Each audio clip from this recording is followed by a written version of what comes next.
Hello दोस्तों, मैं रबीउल्लाह खान आप सभी का स्वागत करता हूं अपने यूट्यूब चैनल पर। और आज मैं आपके लिए लेकर आया हूं the polytechnic diploma first year के मैकेनिकल और सिविल ब्रांच का एक सब्जेक्ट जिसका नाम है अनुप्रयुक्त यांत्रिकी या अप्लाइड मैकेनिक्स, और जिसकी मैं शुरुआत करूंगा बिल्कुल बेसिक से, यानी कि पहले चैप्टर इंट्रोडक्शन ऑफ मैकेनिक्स से। मैं आप सभी का ज़्यादा समय बर्बाद ना करते हुए अपने टॉपिक पर ही आता हूं, लेकिन उससे पहले एक बात आपको बता दूं जो कि इस वीडियो के से रिलेटेड है कि जैसा कि आप सभी जानते हैं कि पॉलिटेक्निक के स्टूडेंट्स जो होते हैं उसमें 60 to 70% स्टूडेंट हिंदी मीडियम होते हैं और रिमेनिंग स्टूडेंट होते हैं आपके इंग्लिश मीडियम। तो यहाँ पर जो वीडियो मैंने बनाया हुआ है, इस वीडियो में मैंने कॉपी पर पूरा का पूरा इंग्लिश में लिखा हुआ है, और जो भी इम्पोर्टेंट डेफिनेशंस हैं या आर्टिकल नेम्स हैं वो मैंने सब हिंदी में उनका भी रूपांतरण कर दिया है। इस सब्जेक्ट को मैं आपको कॉपी पर इंग्लिश में मैंने लिखकर समझा दिया है, और साथ ही साथ अगर इसको भी हिंदी में लिखना है या समझना है तो वो मैं हिंदी में बोलता जाऊंगा और आप उसको अपनी कॉपी पर लिखते जाएं। तो चलिए स्टार्ट करते हैं कि पहला chapter introduction of mechanics. What is mechanics? सबसे पहली बात तो यही आती है बच्चे के दिमाग में कि मैकेनिक्स क्या है, यानी कि यांत्रिकी क्या है। तो चलिए देखते हैं definition of mechanics. Mechanics is the branch of science which deals with the study of force, effect of force, nature of force and etc. फिर से देखते हैं एक बार कि mechanics is the branch of science which deals with the study of force, effect of force, nature of force and etc. चलिए हिंदी में देखते हैं इसको कि यांत्रिकी विज्ञान का वह भाग है जिसमें बल की प्रकृति, बल के प्रकार तथा विभिन्न पदार्थों पर बलों के प्रभाव का अध्ययन किया जाता है। बच्चों, मैं आपको एक बात बता दूं कि मैं जितना पढ़ा रहा हूं यांत्रिकी से रिलेटेड, आपको केवल उतना ही पढ़ना है। इसके अलावा आपको इसमें कुछ भी टेंशन लेने की जरूरत नहीं है। जितना मैं आपको पढ़ा दूं बस इतना ही आपको अपने दिमाग में रखना है। यकीन मानिए आपको कि ये जितना मैं पढ़ा दूंगा अगर इतना आपने कवर अप कर लिया तो बोर्ड का एग्जाम हो या कोई भी कंपटीशन का एग्जाम हो, अप्लाइड मैकेनिक्स से रिलेटेड आपका कोई भी क्वेश्चन छूट ही नहीं सकता है। तो फिर से देखते हैं एक बार कि यांत्रिकी विज्ञान की वह शाखा है जिसके अंतर्गत बल के प्रकार, बल की प्रकृति तथा विभिन्न पदार्थों पर बलों के प्रभाव का अध्ययन किया जाता है। मेरा ख्याल है कि ये बच्चों को इतना समझ में आ गया होगा। फिर चलिए आगे देखते हैं कि classification of mechanics. Classification of mechanics यानी कि यांत्रिकी का वर्गीकरण। क्लासिफिकेशन ऑफ मैकेनिक्स देखते हैं, ये बेसिकली दो टाइप का होता है, स्टैटिक्स और दूसरा डायनेमिक्स। नंबर एक स्टैटिक्स और नंबर दो डायनेमिक्स। स्टैटिक्स स्थैतिकी, डायनेमिक्स मींस गतिकी। गतिकी को आगे फिर दो भागों में बांटा गया है, kinetics and kinematics. Kinetics means बल गति विज्ञान एंड काइनेमेटिक्स मींस शुद्ध गति विज्ञान। तो आइए बारी बारी एक एक चीज को देखते हैं कि स्टैटिक्स क्या होती है, डायनेमिक्स क्या होता है, और उसके डायनेमिक्स के दो भाग काइनेटिक्स और काइनेमेटिक्स क्या होते हैं। तो चलिए आइए देखते हैं कि काइनेटिक्स काइनेमेटिक्स ये सब क्या है। तो सबसे पहले देखते हैं स्टैटिक्स। स्टैटिक्स मीन स्थैतिकी। Statics is the branch of mechanics. जैसा कि अभी आपने प्रीवियस जो फ्लो चार्ट मैंने बनाया हुआ था पीछे पेज में, उसमें आपने देखा होगा कि एक फ्लो चार्ट बना हुआ था कि मैकेनिक्स को दो भाग में बांटा गया था, स्टैटिक्स और दूसरा एक आपका डायनेमिक्स। तो यहाँ पे आप देख सकते हैं इजिली कि statics is the part of mechanics. तो देखते हैं कि statics is the branch of mechanics in which we study about forces acting on bodies while body kept at rest. फिर से एक बार कि statics is the branch of mechanics in which we study about forces acting on bodies while body kept at rest। इसको हिंदी में देखते हैं कि स्थैतिकी विज्ञान की वह शाखा है, स्थैतिकी यांत्रिकी की वह शाखा है जिसके अंतर्गत विभिन्न पदार्थों पर लगने वाले बलों का अध्ययन किया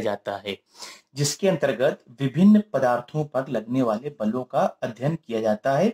जबकि आपका पदार्थ या बॉडी आपकी स्थिर अवस्था में हो, आप इस फिगर से देख सकते हैं कि ये माना कोई एक बॉडी है, कैसी भी एक बॉडी है, इस बॉडी ऊपर तीन डिफरेंट फोर्स लग रहे हैं, F1 F2 F3। ओके, जब इन बॉडी के ऊपर ये तीन फोर्सेस कार्य कर रहे हैं, इन फोर्सेस का अध्ययन किया जाए तो और ये बॉडी आपकी स्थिर अवस्था में, that is v equal to zero, v equal to zero, ये केवल एक सिंबल है, मैंने आपको समझाने के लिए बनाया हुआ है कि बॉडी आपकी रेस्ट पर है, कि जब इन बॉडी पर कार्य करने वाले विभिन्न बलों का अध्ययन किया जाए, जबकि बॉडी आपकी स्थिर अवस्था में हो, तो इस मैकेनिक्स की शाखा को हम लोग बोलते हैं स्टैटिक्स। चलिए दूसरा देखते हैं, dynamics. Dynamics is the branch of mechanics in which we study about forces acting on the body while body is in motion. ये बिल्कुल सेम स्टैटिक्स की तरह ही है, केवल थोड़ा सा डिफरेंस है। डिफरेंस क्या फिर से देखते हैं कि dynamics is the branch of mechanics, देखिए यहाँ पे भी देखिए statics is the branch of mechanics in which we study about forces acting on bodies, same in which we study about forces acting on body, बस अंतर जो है वो आपका ये है, while body kept at rest, while body kept at rest it means statics, और while body is in motion it means it is dynamics. फिर से देखते हैं हिंदी में इसके बारे में बात करते हैं कि गतिकी यांत्रिकी की वह शाखा है जिसके अंतर्गत विभिन्न पदार्थों पर कार्य करने वाले बलों का अध्ययन किया जाता है, जबकि पिंड आपका गतिमान अवस्था में है, अर्थात स्थिर अवस्था में नहीं है। तो यहां से एक और मतलब सिंपल सी दो चीजें समझ में आती हैं कि यांत्रिकी के दो भाग, स्टैटिक्स और दूसरा डायनेमिक्स, यानी मैकेनिक्स के दो भाग स्टैटिक्स और डायनेमिक्स, और एक भाग जब अगर किसी बॉडी के ऊपर फोर्सेस का स्टडी की जाए और बॉडी आपकी स्थिर अवस्था में हो, बॉडी आपकी स्थिर अवस्था में हो तो उसको हम लोग बोलेंगे स्टैटिक्स, और जब बॉडी आपकी स्थिर अवस्था में नहीं हो यानी कि मोशन में हो तो उसको हम लोग बोलेंगे डायनेमिक्स। तो चलिए आगे देखते हैं दूसरा, अब हम लोग एक और पार्ट है जो डायनेमिक्स का। तो डायनेमिक्स को आगे फिर बेटा दो भागों में बांटा गया है, एक है काइनेटिक्स, दूसरा है काइनेमैटिक्स। काइनेटिक्स को हिंदी में हम लोग बोलते हैं बल गति विज्ञान, और काइनेमेटिक्स को बोलते हैं शुद्ध गति विज्ञान। काइनेटिक्स और काइनेमेटिक्स में बिल्कुल थोड़ा सा ही अंतर है, जैसा कि आपकी स्टैटिक्स और डायनेमिक्स में डिफरेंस है, बिल्कुल सेम आपका काइनेटिक्स और काइनेमेटिक्स में अंतर है। जो अंतर है वो हम आपको दिखाते हैं अभी। देखिए सबसे पहले देखते हैं काइनेटिक्स, बल गति विज्ञान।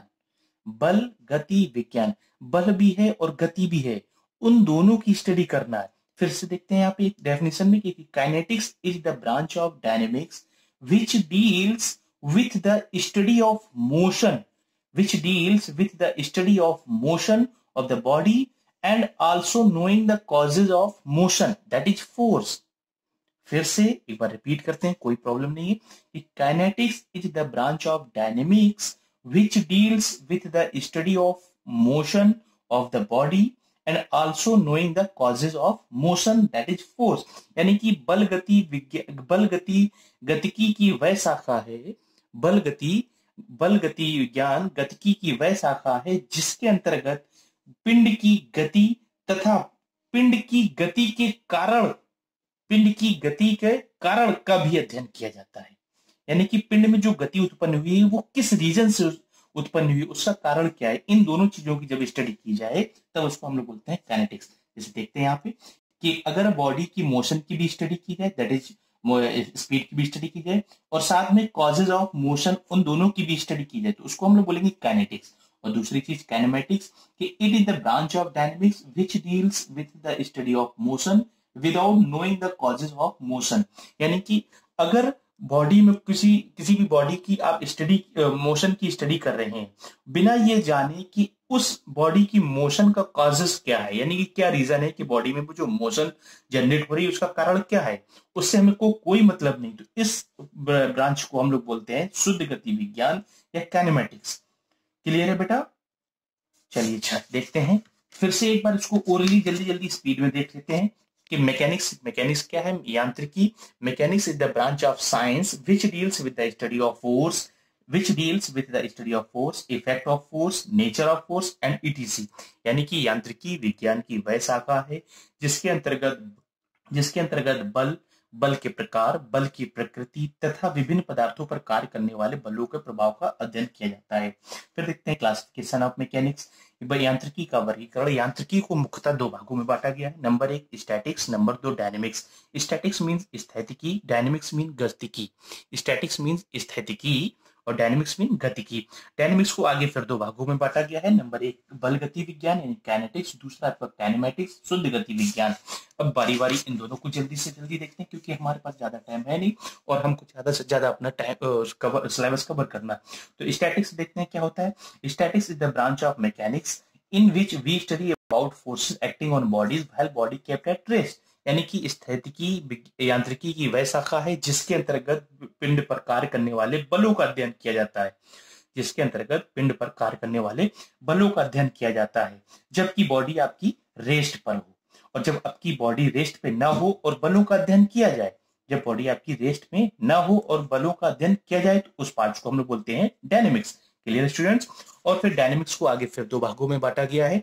नंबर एक काइनेटिक्स, नंबर दो काइनेमैटिक्स। काइनेटिक्स मींस बल गति विज्ञान और काइनेमैटिक्स मींस शुद्ध गति विज्ञान। देखते हैं काइनेटिक्स क्या है कि जब भी किसी बॉडी के ऊपर बॉडी की मोशन की स्टडी की जाए, जब भी किसी बॉडी के ऊपर बॉडी की मोशन की स्टडी की जाए और उस बॉडी की मोशन का कॉजेस क्या है, यानी कि बॉडी में जो स्पीड या मोशन जो भी हो रहा है उसका रीजन क्या है, उन दोनों की स्टडी की जाए तो उसको हम लोग बोलते हैं बल गति विज्ञान। दैट इज मोशन की भी स्टडी और उस मोशन का कॉजेस क्या है यानी फोर्सेस की भी स्टडी की जाए, उसको बोलते हैं हम लोग काइनेटिक्स या बल गति विज्ञान। और दूसरा आपका जब कभी भी बॉडी की पिंड की मोशन की स्टडी की जाए बिना ये जाने कि पिंड के मोशन का कॉजेज क्या है तो उसको हम लोग बोलते हैं काइनेमैटिक्स या शुद्ध गति विज्ञान। अब बच्चों देखते हैं कि अप्लाइड मैकेनिक्स क्या है, अनुप्रयुक्त यांत्रिकी क्या है, क्योंकि इससे पहले जो अभी हम लोग पढ़े थे तो सब केवल मैकेनिक्स के बारे में था। तो अप्लाइड मैकेनिक्स एक्चुअल में क्या है, तो देखते हैं अप्लाइड मैकेनिक्स क्या है। The application of basic principle of mechanics, the application of basic principle of mechanics that is law of forces on daily life is known as applied mechanics। कि जो यांत्रिकी के नियम है, यांत्रिकी के नियम है जो उन नियमों का डेली लाइफ में जो भी एप्लीकेशन है, अनुप्रयोग है, उन्हीं सभी चीजों की स्टडी आपकी कहलाती है उन्हीं सभी चीजों की स्टडी आपकी कहलाती है बेटा अप्लाइड मैकेनिक्स। क्लियर है ना।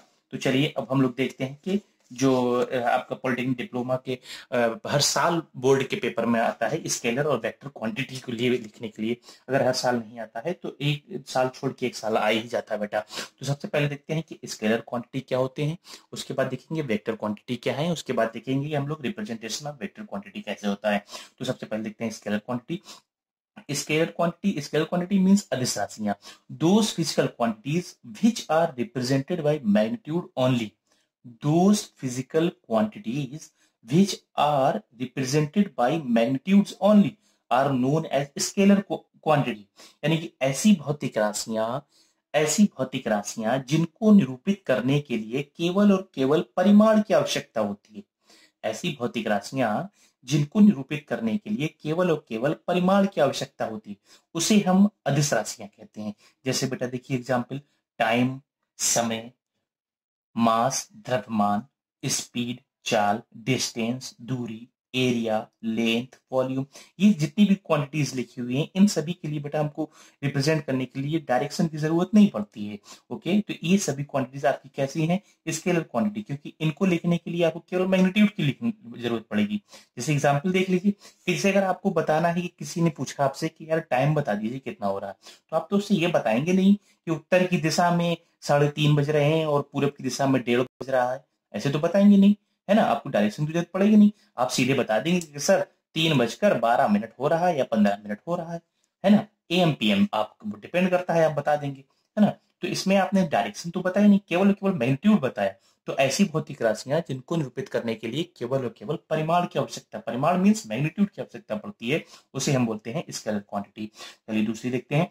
दूसरी है आपकी वेक्टर क्वांटिटी। वेक्टर क्वांटिटीज को कैसे, कि those physical quantities which are represented by both magnitude as well as direction, those physical quantities which are represented by both magnitude as well as direction are known as vector quantity। यानी कि ऐसी भौतिक राशियां जिनको निरूपित करने के लिए हमको परिमाण के साथ साथ दिशा की आवश्यकता पड़ती है, ऐसी भौतिक राशियां जिनको निरूपित करने के लिए हमको परिमाण के साथ साथ दिशा की भी आवश्यकता पड़ती है, उन्हें हम वेक्टर क्वांटिटी कहते हैं। वेक्टर क्वांटिटी मीन सदिश राशियां।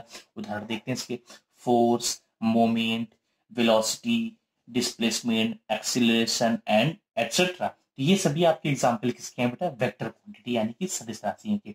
अच्छा, एक चीज और आती है कभी कभी लिखने के लिए कि what how we represent the vector quantities, यानी वेक्टर क्वांटिटी या सदिश राशियों का निरूपण कैसे किया जाता है, तो वो भी देख लेते हैं। वो भी बहुत सिंपल है बेटा, उसमें कोई डरने की बात नहीं है। तो देखिए सिंपली देख लीजिए, छोटा सा मैंने सिंबलिक फॉर्म समझाया हुआ है यहाँ पे कि वेक्टर क्वांटिटीज को एक तीर के निशान की सहायता से दर्शाया जाता है। यहाँ पे देख रहे हैं ना आप, वेक्टर क्वांटिटीज को एक तीर के निशान की सहायता से दर्शाया जाता है। तीर समझते हैं, तो तीर में एक आपकी चोंच भी होगी, एक टेल भी होगी। तो देखिए इस तीर के इस हिस्से को हम लोग बोलते हैं हेड, और इस हिस्से को बोलते हैं टेल। हेड मीन्स सिरा और टेल मीन्स पुछ यानी पूंछ, जानते ही है। तो हेड मीन सिरा और टेल मीन पुछ। ओके, तो ये तीर की जो दिशा होती है यही आपकी वेक्टर क्वांटिटी की दिशा को दर्शाती है। तो बेटा आपका सभी क्लियर है, आपका स्केलर क्वांटिटी, वेक्टर क्वांटिटी और आपका रिप्रेजेंटेशन ऑफ वेक्टर क्वांटिटीज। चलिए अब दूसरी चीज देखते हैं कि fundamental quantities and their units. Fundamental quantities and their units, ये बेटा हम आपको बता दें, ये आपके पॉलिटेक्निक में पहले था नहीं सिलेबस में, लेकिन इसी साल से सिलेबस में, इस साल से सॉरी लास्ट ईयर से ये ऐड कर दिया गया है। तो ये वैसे ज्यादा पूछा नहीं जाता, लेकिन फिर भी इन चीजों की जानकारी होना आपको आवश्यक है। ये चीजें सेम ऐसे हैं कि जैसे अगर आपको ये चीजें नहीं आती हैं, तो ये चीजें सॉरी अगर आपको आती हैं तो आपको 30 मार्क का नहीं है। ये चीजें अगर आपको आती हैं तो आपको 30 मार्क का नहीं है, लेकिन हाँ अगर ये आपको चीजें नहीं आती हैं तो फिर आप सच में कुछ भी नहीं, आपको यांत्रिकी नहीं आती है, यानी कि फिजिक्स नहीं आती है, साइंस नहीं आती। तो चलिए देखते हैं कौन सी है फंडामेंटल क्वांटिटीज। देखिए फंडामेंटल क्वांटिटी बेसिकली 7 होती हैं। Number 1 mass, length, time, current, temperature, amount of substance, और आपका 7वां है ल्यूमिनस इंटेंसिटी। देखते हैं हिंदी में, द्रव्यमान, लंबाई, समय, विद्युत धारा, ताप, पदार्थ की मात्रा और ज्योति तीव्रता। ओके, इन सभी की कुछ ना कुछ यूनिट्स हैं और सिंबल हैं। तो यूनिट्स क्या है, द्रव्यमान को देखिए बेटा किलोग्राम में मापा जाता है, और लंबाई को मीटर में, समय को सेकंड में, विद्युत धारा को एम्पियर में, ताप को केल्विन में, अमाउंट ऑफ सब्सटेंस को मोल में, और ल्यूमिनस इंटेंसिटी को कैंडेला में नापा जाता है। क्लियर है बेटा सभी को? यस सर, चलिए ओके, थैंक यू। अब देखते हैं हम लोग इस टॉपिक, इस सब्जेक्ट का आपका सबसे इंपॉर्टेंट टॉपिक्स कि व्हाट इज फोर्स। फोर्स क्या है? फोर्स यानी कि बल। तो देखते हैं बल है क्या, कि बल, force is an external agency, force is an external agency which change or try to change the position of a body. कि बल वह बाह्य अभिकारक है जो किसी पिंड पर आरोपित कर देने से पिंड की स्थिति में परिवर्तन करता है या परिवर्तन करने का प्रयास करता है। फिर से देखते हैं कि force is an external agency which change or try to change the position of a body. Okay, कि बल वह अभिकारक है, जो वह बाह्य अभिकारक है जो किसी पिंड पर आरोपित कर देने से पिंड की स्थिति में परिवर्तन करता है या परिवर्तन करने का प्रयास करता है। तो देखिए यहाँ पर फिगर मैंने समझाया हुआ है कि ये कोई एक बॉडी है, पदार्थ है। इस बॉडी के ऊपर हमने एक फोर्स एफ लगा दिया, यहाँ से देख रहे हैं कोई एक एक्सटर्नल एजेंसी, ये मैंने इसके ऊपर अप्लाई कर दी है। ओके, तो अब अगर ये एक्सटर्नल एजेंसी इस बॉडी की पोजीशन यहाँ पे मान लिया कि अभी ए पोजीशन पे रखी हुई, इस पोजीशन ए से शिफ्ट कर दे किसी दूसरी पोजीशन शिफ्ट बी के ऊपर, या फिर ए से बी के ऊपर शिफ्ट करने का प्रयास करे, तो दोनों दशाओं में हम इस एक्सटर्नल एजेंसी को हम फोर्स ही बोलेंगे।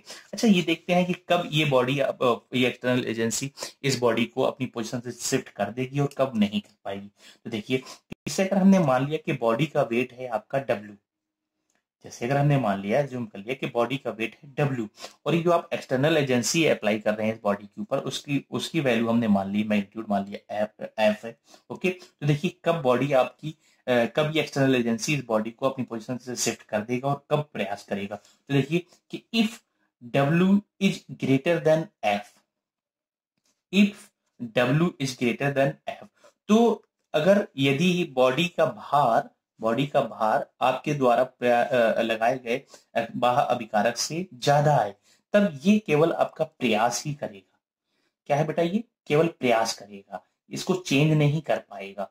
और दूसरी चीज, यदि कि W is less than F, तब ये क्या होगा कि ये एक्सटर्नल एजेंसी इस बॉडी को आपकी उठा के पोजीशन ए से दूसरी पोजीशन बी के ऊपर शिफ्ट कर देगी। ओके, तो ये दोनों केसेस आपके यही हैं कि कब आपका हम इसको बोलेंगे चेंज कर देगा और कब बोलेंगे इसको ट्राई टू चेंज कर देगा। अब हम देखते हैं कि यूनिट ऑफ फोर्स क्या है, कि फोर्स की इकाई यानी कि बल का मात्रक। तो देखिए इसके मात्रक की बात करें तो करते हैं तो एमकेएस सिस्टम यानी मीटर किलोग्राम सेकेंड सिस्टम में इसकी यूनिट्स होती है बेटा kilogram force, KG of force, इसको केजीएफ लिखते हैं हम लोग। और एसआई सिस्टम में इसकी यूनिट होती है न्यूटन, सीजीएस में इसकी यूनिट होती है डाइन, और आपस में यहाँ पे मैंने साथ में इनका सभी का कन्वर्जन भी लिख दिया है। ये बहुत ही बेसिक है और सिंपल भी है और इम्पोर्टेंट भी है। ये सभी आपको, ये दोनों चीजें तो आपको हमेशा याद ही होना चाहिए। अगर ये याद नहीं तो इसके ज्यादा यूज भी नहीं होता कहीं, लेकिन बस मैंने इसे लिख दिया है। देखिए क्या यूज होता है क्या कन्वर्जन इनका, कि 1 न्यूटन बराबर 10 केजीएफ किलोग्राम फोर्स। 1 न्यूटन बराबर 10 किलोग्राम फोर्स। 1 न्यूटन बराबर 10 की पावर 5 डाइन। 1 न्यूटन बराबर 10 की पावर 5 डाइन। न्यूटन क्या है, न्यूटन है फोर्स की एसआई में यूनिट्स, और डाइन क्या है, फोर्स की सीजीएस में यूनिट्स। क्लियर है ना बेटा, ये बहुत इंपॉर्टेंट है, इसको हमेशा याद रखिएगा। ये बहुत बार आपका छोटे छोटे एग्जाम में भी मैंने देखा है कन्वर्जन आ जाता है, हालांकि ये कन्वर्जन नहीं आता है, दूसरा कन्वर्जन आ जाता है, वो मैं आपको बाद में बताऊंगा। अब देखते हैं कैरेक्टरिस्टिक्स ऑफ फोर्स, बलों के अभिलक्षण। कैरेक्टरिस्टिक्स ऑफ फोर्स, बल के अभिलक्षण। किसी भी बल किसी भी कंडीशन में कहीं पर भी बल को पूर्णतः निरूपित करने के लिए जिन चीजों की हमें आवश्यकता होती है उसे हम बोलते हैं कैरेक्टरिस्टिक्स ऑफ फोर्स। जिन चीजों की बलों को पूर्णतः निरूपित करने के लिए जिन चीजों की आवश्यकता होती है उन्हें हम बोलते हैं कैरेक्टरिस्टिक्स ऑफ फोर्स या बल के अभिलक्षण। तो देखिए क्या है कि वो आपके चार चार कैरेक्टरिस्टिक्स आपके चार होते हैं, magnitude, direction, point of application, line of action. फिर से देखते हैं, magnitude, direction, point of application और line of action. Magnitude mean परिमाण, डायरेक्शन मीन दिशा, पॉइंट ऑफ एप्लीकेशन मीन क्रिया बिंदु sorry, line of action mean क्रिया रेखा। क्लियर है ना सभी चारों आपको। देखते हैं इसको फिगर से देखते हैं कि जैसे ये आपका एक एक्स एक्सिस है, ये वाई एक्सिस है, जिसकी मूल बिंदु ओ पर एक फोर्स, किसी कोई बॉडी रखी हुई यहाँ पर जो एक फोर्स ओ से ए बिंदु के ऊपर कार्य कर रहा है। उस फोर्स का एफ नाम दे दिया इस फोर्स को हमने। तो देखते हैं ये दिशा है इसकी। तो देखते हैं इस चारों कैरेक्टरिस्टिक्स को इस फोर्स फिगर में देखते हैं हम लोग कि ये जो एफ है, ये जो एफ है इसको हम लोग बोलेंगे magnitude of force. Magnitude of force क्या हो गया, एफ। ये मैंने इसी के सामने लिख दिया हुआ है यहाँ पर। और दूसरी चीज डायरेक्शन, दिशा। दिशा इसकी क्या होगी, ओ से सॉरी दिशा इसकी क्या होगी कि एक्स अक्ष की धन दिशा से, एक्स की पॉजिटिव डायरेक्शन होती है आप जानते ही हैं, और ये वाई की नेगेटिव, एक्स की नेगेटिव, ये एक्स की पॉजिटिव, ये वाई की नेगेटिव। देखिए इसको अगर दिशा हम लोग बताना चाहेंगे तो कैसे बता सकते हैं कि एक्स एक्स अक्ष की धन दिशा से थीटा कोण पर, कितने कोण पर है, एक्स अक्ष की धन दिशा से थीटा कोण पर, या ओ एक्स से थीटा कोण पर, ओ एक्स से थीटा कोण पर, ऐसे भी दिशा बता सकते हैं। और भी दूसरा मेथड है दिशा बताने का, कि जैसे देखिए ओ एक्स डैश से, ओ ओ एक्स डैश से 180 माइनस थीटा डिग्री, तो हो सकती है दिशा इसकी, इस फोर्स एफ की, है ना। तो जैसे ही आप ये यहाँ पे दिख रहा है कि एक्स से भी बता सकते हैं, वाई एक्सिस से भी बता सकते हैं। इसी तरीके से वाई से भी बता सकते हैं, पॉजिटिव से भी बता सकते हैं, वाई नेगेटिव से भी बता सकते हैं। अच्छा इसका देखते हैं पॉइंट ऑफ एप्लीकेशन क्या है, यानी कि क्रिया बिंदु। क्रिया बिंदु देखिए यार बॉडी में किस, ये फोर्स एफ जो है आपका बॉडी की किस पॉइंट के ऊपर टच हो रहा है, यहाँ पर सिंपल दिख रहा है ना आपको ए पॉइंट। तो ये एक पॉइंट जो हो गया आपका, इसको बोलेंगे पॉइंट ऑफ एप्लीकेशन, क्रिया बिंदु, कि ये फोर्स एफ आपका बॉडी के पॉइंट ए के ऊपर कार्य कर रहा है, इसको हम लोग बोलेंगे पॉइंट ऑफ एप्लीकेशन यानी कि क्रिया बिंदु। फिर देखते हैं आगे लाइन ऑफ एक्शन, क्रिया रेखा। Line of action, line of action के बारे में बेटा एक चीज हमेशा याद रखिएगा, इसको हम लोग हमेशा दो पॉइंट से दो नोन पॉइंट से दर्शाते हैं। जैसे देखिए उससे आपको समझ में आएगा कि ओ से ए की तरफ, ओ से ए की तरफ इसकी दिशा क्या रहती है, देखिए ओ से ए की तरफ, ओ से ए की तरफ। तो बस इसको हम लोग बोलेंगे क्या, लाइन ऑफ एक्शन को, क्रिया रेखा को, ओ टू ए। अच्छा ऐसे अगर कर देते हैं हम लोग कि ये आपका ओ हो गया और ये ए हो गया, तो इसको हम लोग बोलेंगे क्या, ओ टू ए। क्लियर है ना सभी बेटा। कोई भी पॉइंट आपको अगर दिक्कत ऐसा लग रहा हो कि मैंने जल्दी से समझा दिया, तो आप बेटा कमेंट बॉक्स में आके मुझे कमेंट कर सकते हैं, और मैं आपको अपना पर्सनल नंबर भी शेयर कर दूंगा। तो आप जो है अगर कोई दिक्कत हो आपको, आप मुझसे पर्सनल भी बात कर सकते हैं, व्हाट्सएप पर आप मुझसे नोट से भी ले सकते हैं, जैसा जो भी हो आप मुझे कमेंट करके बता दीजिएगा। मेरे वीडियो को लाइक और शेयर जरूर करिएगा बेटा। और ये मैं अपना पहला वीडियो बना रहा हूँ। चलिए आइए देखते हैं कि सिस्टम ऑफ यूनिट्स क्या है। सिस्टम ऑफ यूनिट्स बेटा आपके बेसिकली 4 प्रकार के हैं। नंबर 1 एमकेएस, दूसरा आपका सीजीएस, तीसरा आपका FPS, number 4 SI system. Number 1 क्या है आपका बेटा? एमकेएस सिस्टम, दूसरा आपका सीजीएस, तीसरा एफपीएस और फिर एसआई सिस्टम। एमकेएस मतलब मीटर किलोग्राम सेकेंड। सीजीएस मतलब centimetre gram second. FPS foot pound second. SI means system of international units. बेटा देखिए, मैं आपको बिल्कुल बेसिक से समझा रहा हूँ। ये वो चीजें हैं कि जो आपको अगर नहीं आती हैं तो फिर आप आगे नहीं बढ़ सकते हैं, और अगर आपको आती हैं तो इसका मतलब ये नहीं कि आप बहुत अच्छे हैं। हाँ, ये है कि आपने मेहनत की हुई है पहले से ही, अगर आपको ये आती हुई है। ठीक है ना बेटा? तो आइए देखते हैं। अभी मैं स्टार्टिंग बिल्कुल बेसिक से ही स्टार्ट किया है मैंने यहाँ पर, और इन्हीं चीजों को मैं आगे धीरे धीरे ले जाके आपको जो मतलब अच्छे अच्छे सवाल आते हैं मैकेनिक्स के, वो मैं फिर आपको करना सिखा दूंगा। ये मैं आपको इसलिए सिखा रहा हूँ कि अगर ये आपको नहीं आएंगी तो फिर आगे चल के आपको उन सवालों में प्रॉब्लम हो सकती है। तो चलिए देखते हैं। ये मैंने आपके लिए एक टेबल बनाई हुई है सिस्टम ऑफ यूनिट्स के लिए। इसको आप बिल्कुल अपनी कॉपी में बना लीजिएगा और इसको याद कर लीजिएगा अच्छे से। तो देखिए कि यहाँ पर सिस्टम जो आपके रो में गए हुए हैं, ये सब आपके सिस्टम ऑफ यूनिट्स बता रहे हैं, यानी एमकेएस, सीजीएस और एफपीएस। और जो आपकी कॉलम में गई हुई है, इनको हम लोग क्वांटिटी से रिप्रेजेंट कर रहे हैं कि लंबाई, द्रव्यमान, समय, लेंथ, मास, टाइम। देखिए इसको समझते कैसे हैं कि देखिए एमकेएस सिस्टम में लंबाई की यूनिट होती है मीटर। एमकेएस सिस्टम में लंबाई की यूनिट होती है मीटर। सीजीएस सिस्टम में लंबाई की यूनिट होती है सेंटीमीटर। एफपीएस सिस्टम में लंबाई की यूनिट होती है फुट। क्लियर है सभी? एमकेएस सिस्टम में लंबाई यानी लेंथ की यूनिट है मीटर। सीजीएस सिस्टम में लेंथ की यूनिट है सेंटीमीटर। एफपीएस में लेंथ की यूनिट है फुट। फिर इसके बाद दूसरा देखते हैं। एमकेएस सिस्टम में मास की यूनिट है किलोग्राम, सीजीएस में ग्राम, एफपीएस में पाउंड। एमकेएस में मास की यूनिट है किलोग्राम, सीजीएस में मास की यूनिट है ग्राम, एफपीएस में मास की यूनिट है पाउंड। उसी तरीके से एमकेएस, सीजीएस और एफपीएस में टाइम की यूनिट तीनों में आपकी सेम होती है, सेकेंड सेकेंड सेकेंड। क्लियर? चलिए आइए आगे देखते हैं। फिर इसके बाद देखते हैं ड्राइव्ड क्वांटिटीज क्या होती हैं। ये कुछ भी नहीं है, ये ऐसी क्वांटिटीज होती हैं जिनको हम लोग फंडामेंटल क्वांटिटी से ड्राइव करते हैं। जैसे बल बराबर बल का जो बेसिक फॉर्मूला है होता है द्रव्यमान मल्टीप्लाइड बाई त्वरण। द्रव्यमान आपका एक फंडामेंटल क्वांटिटीज है। त्वरण यहाँ पर हालांकि फंडामेंटल क्वांटिटीज नहीं है, लेकिन फिर इसको हम लोग और जब थोड़ा सा ब्रेक करेंगे त्वरण को, तो होता है वेग परिवर्तन बटे समांतराल वेग परिवर्तन को, और थोड़ा सा तोड़ेंगे तो चाल दूरी आपका दूरी से आ जाएगा रिलेट करके, यानी लंबाई में। तो वो आपकी फंडामेंटल क्वांटिटीज, यानी कि ये बल आपका जो है क्या फंडामेंटल क्वांटिटी से ड्राइव किया गया। इनके सभी की मात्रक लिखे हुए हैं, सॉरी फॉर्मूलेस लिखे हुए हैं, और सभी के मात्रक। ये मैंने यहाँ पर टेबल एक बनाई हुई है, इसलिए बनाई हुई है कि बेटा जब लास्ट ईयर इसका बोर्ड का पेपर हुआ था पॉलिटेक्निक का फर्स्ट ईयर का, तो उसमें यूनिट्स कन्वर्जन का एक मतलब सवाल आया हुआ था 2.5 नंबर का, कि शायद मोमेंट ऑफ इनर्शिया की यूनिट की कन्वर्जन पूछी हुई थी एमकेएस से सीजीएस में, इसलिए मैंने बताई हुई है। उसको भी मैं आपको सिखा दूंगा यूनिट ऑफ कन्वर्जन का फॉर्मूले क्या होते हैं। तो चलिए बेटा, मैं आज का अपना काम इतना यहीं पर समाप्त करता हूँ। अब इससे रिलेटेड आपको अगर कुछ भी आज के वीडियो से रिलेटेड आपको कुछ भी समझ में ना आया हो, तो आप कमेंट बॉक्स में जाकर मुझे कमेंट कर सकते हैं, और जिन बच्चों के पास मेरा पर्सनल नंबर है वो मुझसे कॉल करके पूछ भी सकते हैं। और इसका मैं असाइनमेंट आपको कल आपके गूगल क्लासरूम पर दे दूंगा। और ये इस वीडियो को आप लोग लाइक और शेयर सब्सक्राइब करना मत भूले। आपका दोस्त, आपका teacher Rabiullah Khan. Good bye, thank you.